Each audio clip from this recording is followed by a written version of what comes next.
সময় মনের কথা বলে, এই সময় সময়ের পথে চলে, এই সময় সমাজের কথা বলে, এই সময় সময়ের পথে চলে, সবার কথা বলে, এই সময়, এই সময়। আমার বড় ভাই শহীদ নাসির উদ্দিন আহমেদ পিন্টু ভাইয়ের মৃত্যুবার্ষিকী ছিল। কত বছর পরে আমরা মৃত্যুবার্ষিকী করলাম, কবরস্থানে গেলাম রে ভাই। আমি তো ভাই এই প্রথমই তো আমি মৃত্যুবার্ষিকী পেলাম। এইরকম মানুষ যে তারে কি ভালোবাসে এটা ভাই নিজের চোখে না দেখলে আমি বিশ্বাস করতে পারতাম না। আমি আপনাদের সকলের কাছে আমার ভাইয়ের বিচার, হত্যার বিচার, এবং আমার ভাই আল্লাহ যেন তাকে বেহেশত নসিব করে। আমার ভাইটাকে মেরে ফেলছে, আমি দেশে থাকি নাই, আমি আমার ভাইয়ের জানাজাটা পড়তে দেয়নি, আমার বাবার জানাজাটা আমি পড়তে পারি নাই, আমার ভাইটাকে মেরে ফেলছে। এই বিচার বাংলার জনগণ করবে ইনশাল্লাহ। আপনারা আমার দোয়া করেন আমার ভাইটা যেন আল্লাহ যেন তাকে বেহেশত নসিব করেন।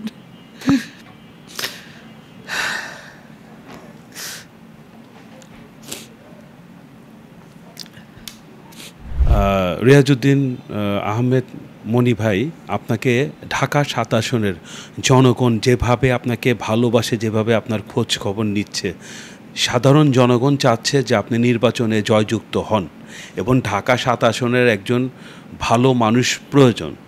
তো অনেকে আপনার কথা বলছে, তো নির্বাচন করলে প্রথম কোন কাজটি করবেন জনগণের যে উপকারটি হবে? উপরওয়ালা যদি আমাকে সুযোগ দেয় তাহলে আমার প্রথম কাজটা হবে লালবাগ, চকবাজার, হাজারীবাগ, কামরাঙ্গাচর, ঢাকা ৭ আসনের মানুষ যেন খুব আরামভাবে, খুব ভয় ছাড়া অভয়ে ব্যবসা বাণিজ্য করতে পারে। চাঁদাবাজি যদি থাকে বন্ধ করব, মাদক বন্ধ করব এবং দখলবাজ বন্ধ করব। আর সবচেয়ে বড় কথা হচ্ছে আমাদের লালবাগের মানুষ এখন যানজটে অস্থির হয়ে গেছেন। যেখানেই যান বেড়িবাঁধে অনেক যানজট, অনেক অবৈধ সম্পত্তি দখল করে রেখেছে। বিগত দিনের খুনি দলের হাজী সেলিম দ্বারা তার দোসররা অনেক সয় সম্পত্তি সরকারি জমি দখল করে রেখেছে।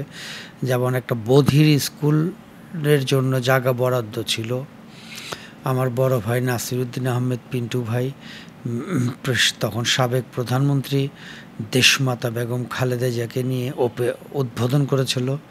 ওই জায়গাটাকে হাজী সেলিম পেট্রোল পাম্প বানিয়ে ফেলেছে। আমার প্রথম কাজটাই হবে ওই পেট্রোল পাম্প যে জায়গাটা করেছে ওটা সরকারি জায়গা, ওটাকে বধির স্কুলের জন্য বরাদ্দ দেওয়া হয়েছিল। দেশমাতা বেগম খালেদা জিয়া এটা উদ্বোধন করেছিল।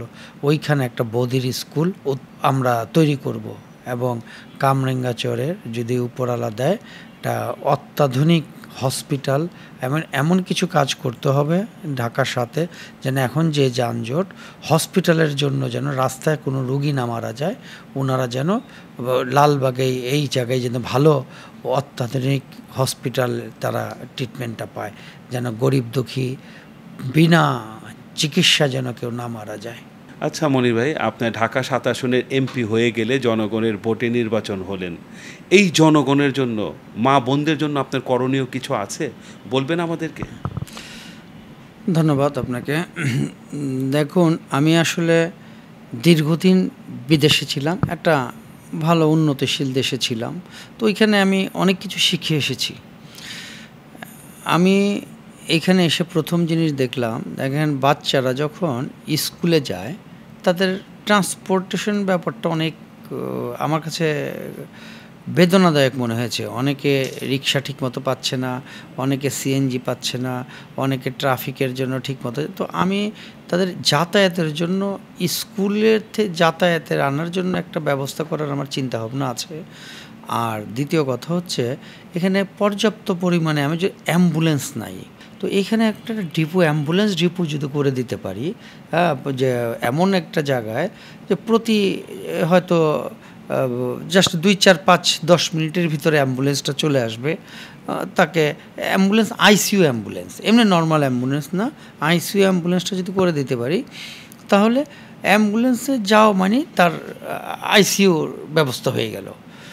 তো তখন ইনশাল্লাহ আশা করি হায়াত মত রোগ উপরওয়ালার হাতে। তো অ্যাম্বুলেন্সটা ঢুকে গেলে আশা করা যায় যে সে একটা ভালো হসপিটালের ভিতরে আছে। তো আমার এই ধরনের কিছু পরিকল্পনা আছে, উপরওয়ালা যদি দেয়। আমার নিজস্ব তহবিল থেকে, আমার নিজস্ব বিদেশি যে কানেকশন, ওইখান থেকে সহযোগিতার হাত বাড়ায় আমি কিছু অ্যাম্বুলেন্স এনে আমি এই কাজটা করার চেষ্টা করব। আমি প্রতি ওয়ার্ডে না করতে পারলেও প্রতি থানায় 2-4টা করব। আমার এটা যেভাবে হোক আমি ইনশাল্লাহ আমি করব এটা। আমার মা বোন বাবারা যেন এই হসপিটাল যেতে যেতে যেন রাস্তায় না মারা যায়, রাস্তায় যেন তারা, আমি এটা আপনাদের দোয়ায়, আমি যদি আপনারা আমার সাথে থাকেন ইনশাল্লাহ আমি করতে পারবো।